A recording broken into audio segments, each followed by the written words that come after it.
welcome to our very special Lucy Simon celebration. This is episode 2, The Making of the Secret Garden, part 1. We are thrilled to welcome back Grammy-winning composer Lucy Simon, along with Pulitzer Prize-winning playwright, screenwriter, and novelist Marsha Norman, and our host, acclaimed director, choreographer Warren Carlyle. We'll also be joined by the extraordinary Sierra Boggess, currently starring in Warren Carlyle's upcoming reimagined production of The Secret Garden, set to open at the Amundsen Theater in February 2023. Let's begin. Hi, welcome to The Secret Garden. This is our crazy streaming event. I'm glad you're all here. I'm Warren Carlyle, director and choreographer. I'm so happy to be here. I'm here with amazing Marsha Norman and Lucy Simon, the creators of The Secret Garden. And you guys, I can't wait to ask you questions. All the questions I never asked during rehearsal, all the questions I never asked during casting, all the questions we never had time for because we were busily in 21 days kind of making this crazy workshop. So I wrote some stuff down, so here we go. Oh, for sure. Can we ask you some questions too? Yeah, yeah, sure. Sure. It's a two-way street. It's a completely open collaboration. Great, so great. Anything you ever wanted to know, you got it. You got it. For me, I actually wanted to start at the beginning. I wanted to ask you both, how did your journey with Secret Garden begin? You know, first time with the original production, and then we'll jump forward to this production. Like, how did you come together? Like, how did it start? I think Marsha started it, right? Well, Heidi Ettinger, who was the first producer of The Secret Garden, and I had just had our children, some of hers and one of mine, and we were on the phone, and we decided that even though we lived a block apart, that we weren't going to see each other unless we were working on a project. So she had done the set for Night Mother, and we were great pals. So she said, well, I've been thinking about doing a musical of The Secret Garden. Do you know The Secret Garden? And I went like, no. And she said, and I said, but I'll do it, whatever, I'll do The Secret Garden. And then then of course I read The Secret Garden, and then we talked, and then we discovered that there was a world of people who loved The Secret Garden and swore whenever you said it, they would go like, oh, that was The Secret Garden pledge. That was my favorite book from my childhood. And so then we went looking for a composer. And of course, we asked Lucy, we asked several other people, and Lucy just took the cake. She wrote a song to a lyric that I had done, and it just knocked us out. And we said, please, Lucy, join us. And from then on, we began to work for, a year or so till we got to the first workshop, which was up at Saratoga. And from then on, that's been kind of the process: work, workshop, musical, work, workshop, musical, work, workshop, and then we arrived on Broadway, and we were very happy. And Lucy, what's your memory of joining the team? Well, I knew The Secret Garden. I loved it. I read it when I was a child. I read it to my kids. It's just an absolute dream of a book. So I hopped in eagerly, and I read Marsha's script, which was wonderful. And I decided to try my musical skill with one of her lyrics. And it was, I heard someone crying, and I felt I could do that because it felt very Yorkshire. It came out of the earth. And that's what most of the Yorkshire music did. So it was just very easy to write it. And Marsha's lyrics, as I look at it, from afar, from having written so many lyrics and songs since then, are so honest, so emotionally deep, that it's so easy to write with her. And it's a blessing. Thank you, Marsha. Thank you, Lucy. And is that how you do it? Is it because chicken and egg is always such an interesting question for writers? Does Marsha does the lyric first, and then Lucy, you found the melody for it? Was that how Secret Garden happened? Sometimes. Yeah. What our general rule was that if it was a basically emotional song, Lucy would first divine what the melody or the essence of the music was. But if it was a song where someone was trying to make a big point, Hold On, or one of those kind of songs, then I would write the lyric first, and I wouldn't write it all the way. I would write just the first third, and then Lucy would get to work and find the B section and the C section and etc. The topic of The Secret Garden, of the conflict of the indoors and the outdoors and the search for home. These are all things that are intricate to the way that Lucy and I live as humans. I mean, I'm always teaching, if it's not a search for home, it's not a musical. And it's not, and that's really what the garden is for almost everyone in it. Everybody's looking for home. So, it's, and us creating it too, right? Yes. I mean, us creating it. We talked about it when we were in the workshop. And so often I said, this rehearsal room is my home. This is my place. This is where I'm happiest. This is where I'm most comfortable. This is where I'm truly the closest to my real self. And it's really interesting that I don't think the three of us haven't spoken about that as a theme, but it's just naturally present in what you've created. So now jump ahead, and now talk about this particular production that the three of us are doing with Jerry Goering. So how did that come about? Well, Lucy, do you mind if I go first? Please do. We were aware that across the country, the piece was perceived to be 20 minutes too long. And so a lot of people against our wishes, but without asking us, were doing things to the score and that we didn't like. And so we decided, rather than have them all arrested, that we would find a way to cut the show to 20 minutes shorter. And we were looking at different ways of doing that. And we finally found you, Warren Carlyle, who found the genius way of doing it, which was to eliminate all the musical transitions, all the scenery, all the things that the audience has to sit and wait for. Let's wait while the music plays and the sofa comes in. I mean, duh, who needs to do that? So, and I had seen a production that had done in where it had elevators, and so things could come up from down below, and that was better, but still not 20 minutes. And so we needed you to help us make a beautiful, lyrical, nonstop show. Yeah. I mean, it's funny. I didn't do anything that was not on the page. There was nothing extra. That was my mission with this, was to really focus it on story, and really tell it from Mary's point of view, to really look up, at the show. That if I had a camera, the POV would be absolutely from Mary's POV. And my journey is I just hounded Jerry. I knew Jerry had it, and I kept calling until finally he just had to give in and hire me. So I knew I loved it. I knew I wanted to do it. I was desperate to do it. I was desperate to be in the room with you, Marsha, and desperate to be with you, Lucy. I'd been a fan of the show forever and ever and ever. And I knew how to tell the story. I knew how to do it. And Jerry gave in. I think the thing that you did that was so brilliant, Warren, is that you made it flow. It musically flows with scenery, even though we hadn't even seen scenery, but it just feels like it's of a piece. It feels like it dances. It just doesn't stop. It's great.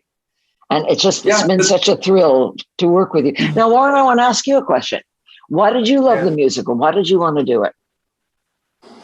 Oh, because I had a scalpel and I had something airborne, because I had real intelligence and real emotion.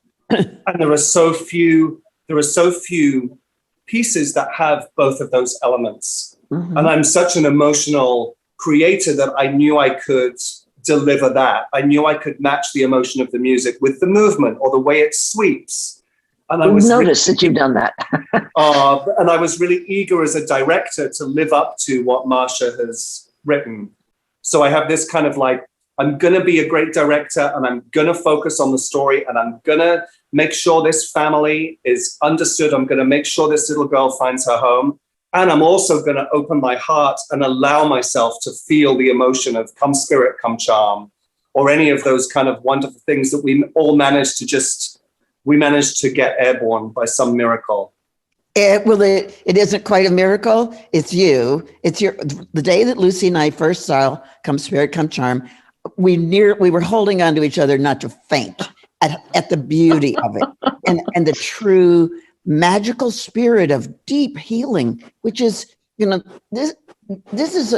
a real miracle what we see. And it was waiting to have someone call it forth, and that was you. Wow. And so that the book asks for a miracle. What others people had tried to do was like a magical thing, but it's not magical. It's spiritual. It's like right. It's like that moment in Heidi. Do you know where Heidi asks her? Do you know the movie Heidi? You can cut this out later. The movie Heidi is based on a spiritual healing, where by taking care of this young girl, she's finally able to stand up. And I wonder, in that same vein, then, when you think about The Secret Garden, what is it about the material that makes it perfect to adapt into a musical?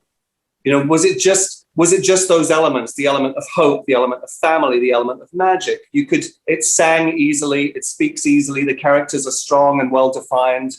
Did it just easily happen? It's also beautifully the conflict of two worlds, which is, that's what Jerry Lawrence told me. All musicals have to be about the conflict of two worlds. So it's both the conflict of the indoors and the outdoors. Okay. And it's the conflict between the people of the moor and the people of the house. So that Mary, coming into this split world, there's living and the dead, there's it's just this series of worlds in conflict. And I'm so happy that you were able to make the spirit world be another aspect of the actual world, not a separate place. And so they didn't have to all hang together. They could do the miraculous things that you did with dance, with airborneness. You connected it to, I see. Well, spirits can fly. Spirits can do whatever they want. And that made them a more acceptable and beautiful element rather than staged people, dead people in Indian costumes. Do you know what I mean? Which is what a lot of productions there's that moment where they're actually the wind on the moor, right? There's that beautiful, it gives me goosebumps. And I have them in a diagonal line, and they're just literally the wind. It's just the sound of the wind.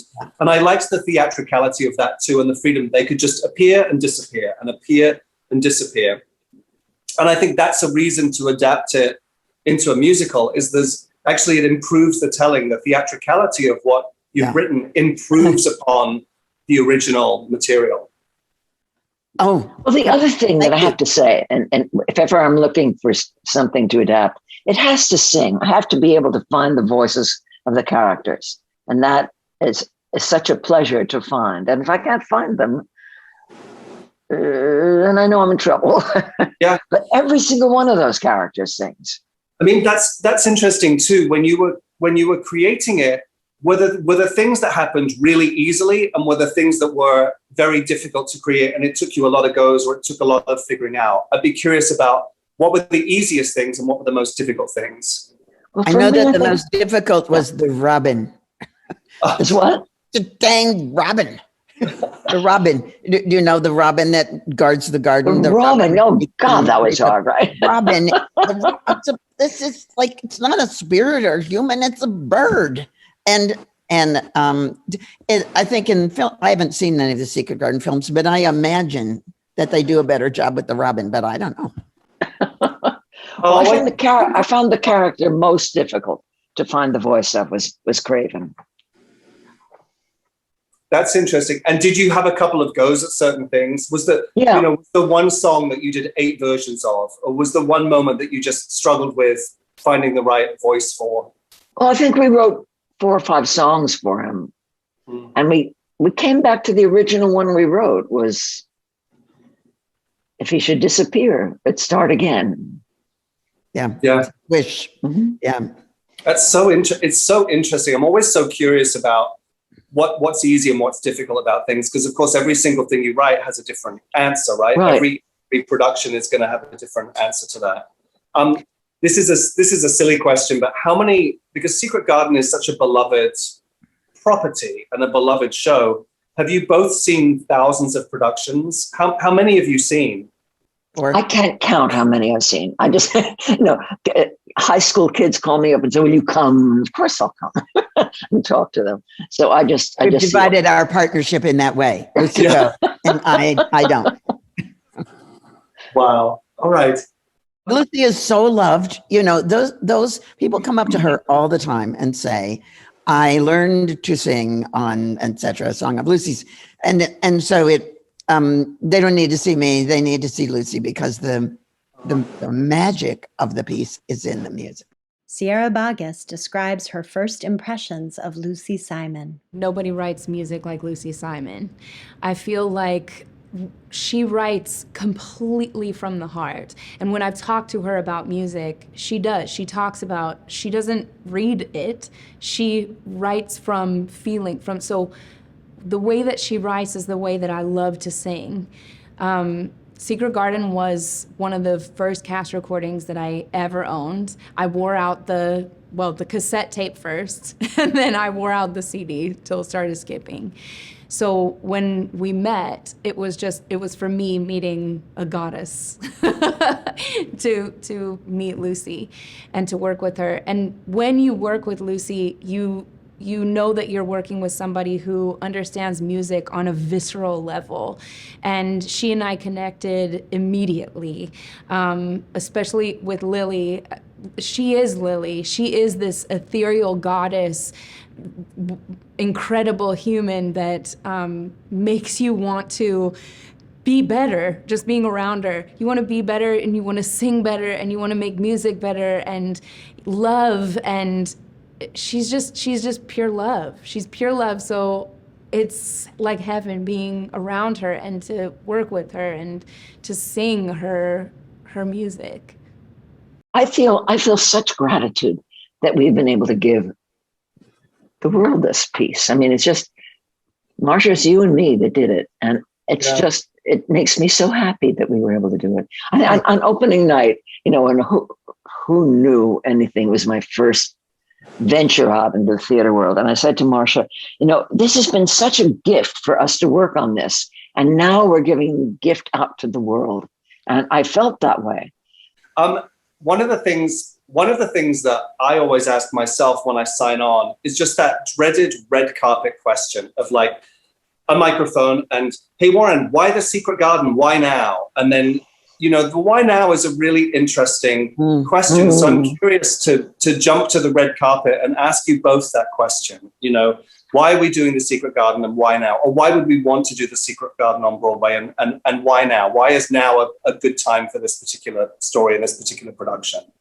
One of the things that when I read The Secret Garden initially, and I thought, why are all these people saluting The Secret Garden? And what is it in the piece that has kept it alive this long, mother to daughter to mother to daughter to mother to daughter, this long? And I finally realized that Secret Garden was the promise or it was a demonstration of the promise that even if you are abandoned, lost, and find yourself completely alone, as Mary does in the story, you can find a home. You can be loved. You can find new friends, a new world.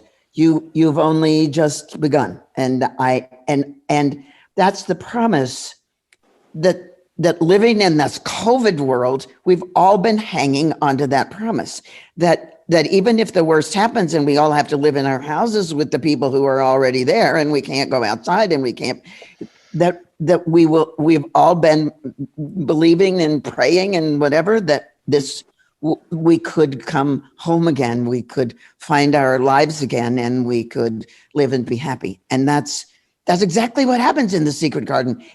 We've been through this dark, dark year, and now, I've flowers all over my yard coming up. So it's really a crucial time to reenact the promise that people make to each other that things that health and healing and love will come again. Well, I think specifically, now we've just come through COVID. We've come through the worst epidemic we've ever experienced in our life. Now, in the Secret Garden, they come through cholera and people die. And Mary is left alone and she has to go away.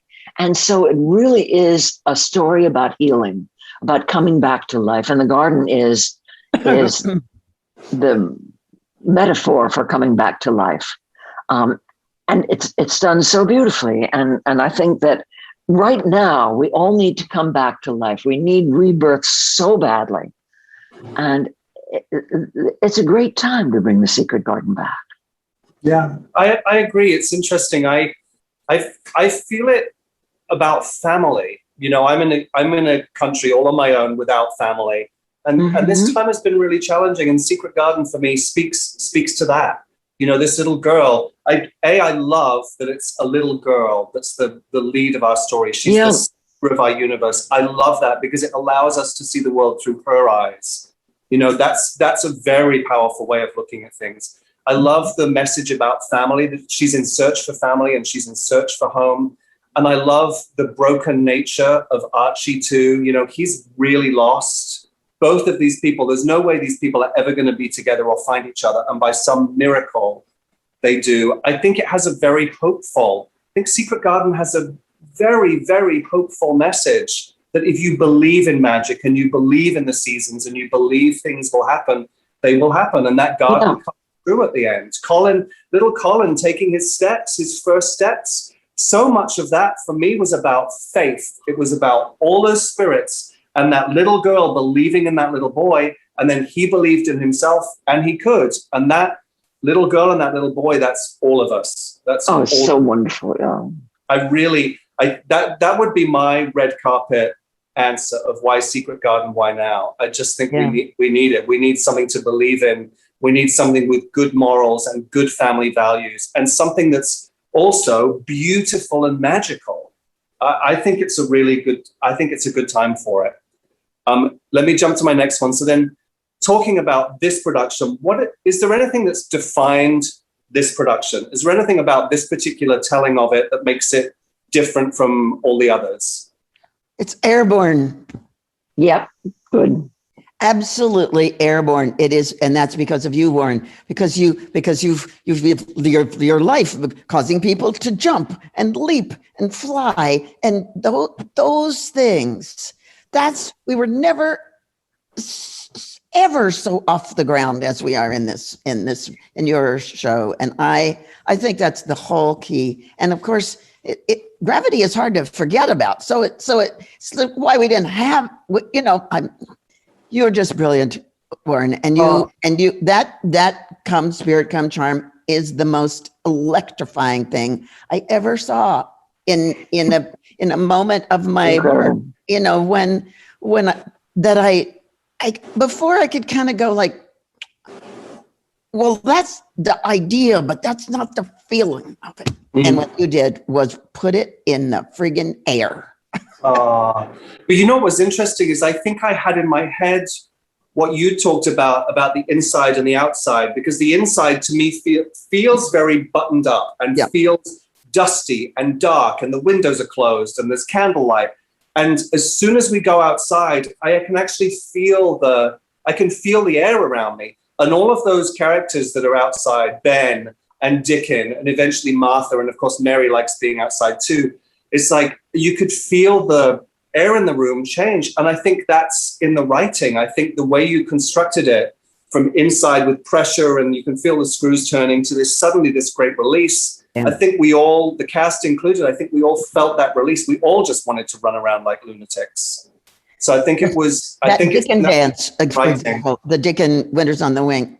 Oh my God, that Dickon dance is spectacular. And I'm going to go back to Come Spirit, Come Charm, because I think the writing of it, I felt it should be around. So it just keeps coming around. You know, it will come back. It will come back. Come Spirit, Come Charm. And so Marsha and I wrote it as around. And I think that worked very well. And I think that you choreographed it in such a way. Well, you didn't do it as a round, but it just felt right. Yeah, right. Yeah. Well, you know, one of the two organizations that benefits from this streaming is the Dramatists Guild Foundation. And I know that, Marsha, you're really involved with that. So I'd love, even just for 2 minutes, would you just tell us all about the Dramatists Guild Foundation and the great work that they do? Yes, the Dramatists Guild is so eagerly and happily.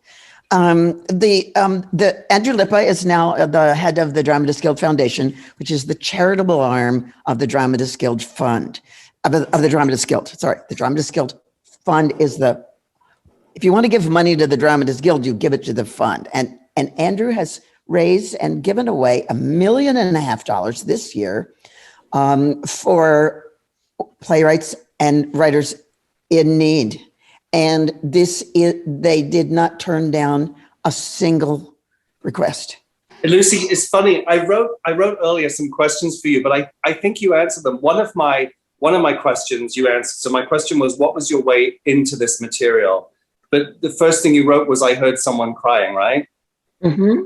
Yeah.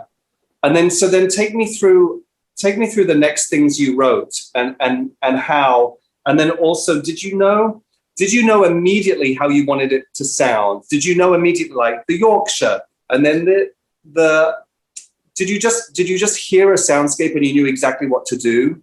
Yeah, I think I did. I think that the Yorkshire people were certainly folk.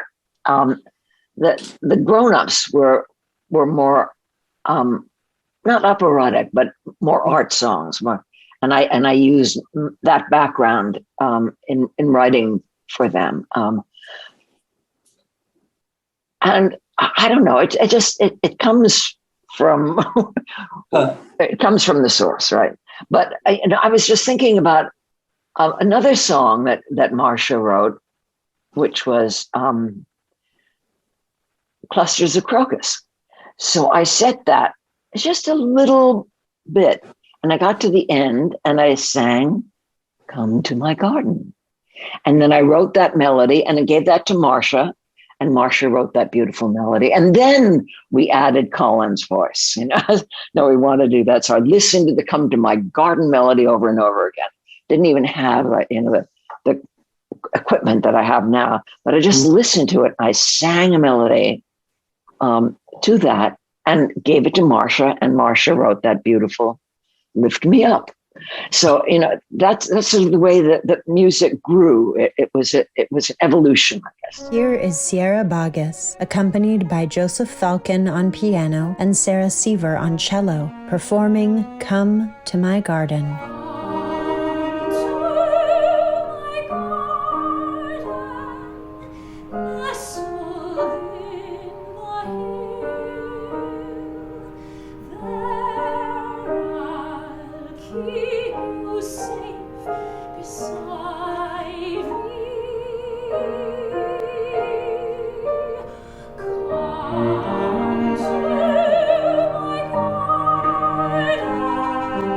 Lost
Thank you for listening to episode 2 of this special Lucy Simon celebration.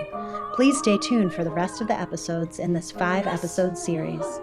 Tremendous thanks to our guests Lucy Simon and Marsha Norman, and to our episode host, Warren Carlyle. Huge gratitude to Sierra Boggess for her performance of Come to My Garden, and to Joseph Thalken on piano and Summer Boggess on cello, with narration by me, Lucy Boyle. This episode is produced by Dory Berenstein, Alan Seals, and Kimberly Garris for the Broadway Podcast Network. Executive producers are Lorraine Boyle and Liz Armstrong. Associate producer is Henny Konisberg. This series is edited by Alan Seals and Dory Berenstein. Thank you to Victoria Traub, Sean Flavin, and Concord Music for their tremendous support and partnership on this very special project. Find out more about Lucy Simon, how to support the Leukemia and Lymphoma Society, and more ways to listen to this podcast by visiting bpn.fm/Lucy Simon.